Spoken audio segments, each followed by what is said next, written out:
Leo nataka tujifunze vitu viwili ambavyo vitakusaidia sana juu uwe na samehe. Batu bamingi banashindwa kusamehe. Batu bamingi banawekaka batu muroho zabo. Unaishi ukimwona mwenzako unasikia roho inakuluma. Unaishi maisha ambayo mtu akikukosea huwezi msamehe.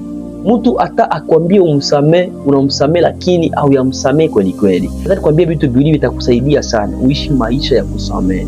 Kitu cha kwanza kitakusaidia ni kusamehe mwingine juu naomba kusamehe. Biblia inasema Mathayo ile sura ya 6:12. Biblia inasema utusamehe dhambi zetu kama sisi tulivyowasamehe waliotukosea. Mungu anakusamehe kwa sababu na wewe ulisamehe.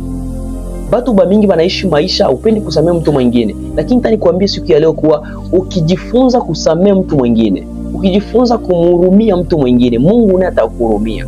Maana Biblia iko wazi inasema utusamehe dhambi zetu kama sisi tulivyowasamehe waliotukosea. Kitu cha pili ambacho kitakufanya uishi maisha ya kusamehe batu bengine ni kusamehe juu roho yako ikuwe sawa. Biblia inasema hivi, linda sana moyo wako kuliko kila kitu kenye unalinda, maana hapo ndipo panatoka chemchem za uzima. Utagundua kuwa wakati unamuweka mtu katika roho yako, unamuweka mtu ndani yako, roho yako inakuwa inachafuka. Wakati Biblia inasema tulinde roho zetu. Sasa ukiweka mtu katika roho yako inachafuka. Nafasi ambapo Mungu angeikala, nafasi ambapo vitu vya mzuri vingeikala, unamuweka.